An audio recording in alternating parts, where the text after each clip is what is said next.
మాజీ ఎంపీ సంతోష్ కుమార్ చేపట్టిన green India ఛాలెంజ్కు అపూర్వ స్పందన లభిస్తోంది.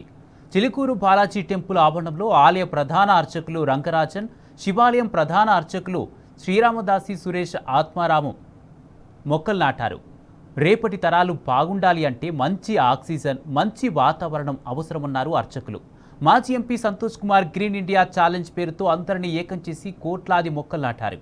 ఇంతటి మంచి కార్యక్రమం ద్వారా మొక్కలు నాటడం ఆనందంగా ఉందన్నారు అర్చకులు. ఈ కార్యక్రమంలో గ్రీన్ ఇండియా ఛాలెంజ్ రాష్ట్ర కోఆర్డినేటర్ గరిపల్లి సతీష్ సహా పలువురు పండితులు, పిల్లలు పాల్గొన్నారు. ఈరోజు ఇక్కడ ప్రాచీన యుద్ధ కళ ప్రదర్శన జరుగుతోంది. దాదాపు 100 మంది పిల్లలు కర్రసాము, కత్తిసాము, ధనుర్విద్య, గన్ షూటింగ్ నేర్చుకున్నారు. ఇది ఆత్మరక్షణ కోసం ఇలాంటి ఒక మంచి కార్యక్రమం ప్రతి గ్రామంలో జరగాలి. దీంతో పాటు మనకి మాజీ ఎంపీ సంతోష్ కుమార్ గారు ప్రారంభం చేసినటువంటి గ్రీన్ ఇండియా ఛాలెంజ్ ఇది అద్భుతం. ఎందుకంటే ఈ ప్రకృతి ఉంటేనే మనం ప్రకృతితో జీవనం కొనసాగించగలుగుతాం. ప్రకృతి సరిగ్గా లేకపోతే మనకి జీవనమే లేదండి.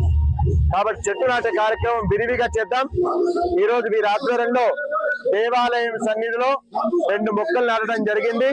ఈ కార్యక్రమాన్ని ఘనంగా ఇంకా ముందుకు తీసుకెళ్దాం. ప్రాచీన యుద్ధ కళను ప్రతి ఒక్క భారతీయ పౌరునికి నేర్పిస్తూ వారిని ఒక ఆత్మరక్షణ కోసం ఒక మంచి యోధులను తయారు చేస్తున్నటువంటి వారి సంకల్పాన్ని వారితో పాటు మేము కూడా కలిసి పనిచేసే భాగ్యాన్ని కల్పించినటువంటి గురుగారికి మా యొక్క పాదాభివందనములు.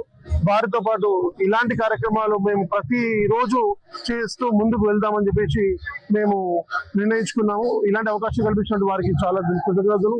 అదేవిధంగా ఇలాంటి ఈ కార్యక్రమంలో సతీష్ గరపల్లి గారు, state coordinator for green India challenge, ఏదైతే మాజీ రాజ్యసభ సభ్యులు సంతోష్ కుమార్ అన్న గారు పెట్టినటువంటి సంస్థలో భాగంగా ఈ రోజు చిలుకూరు బాలాజీ టెంపుల్లో 2 చెట్లు నాటడం జరిగింది.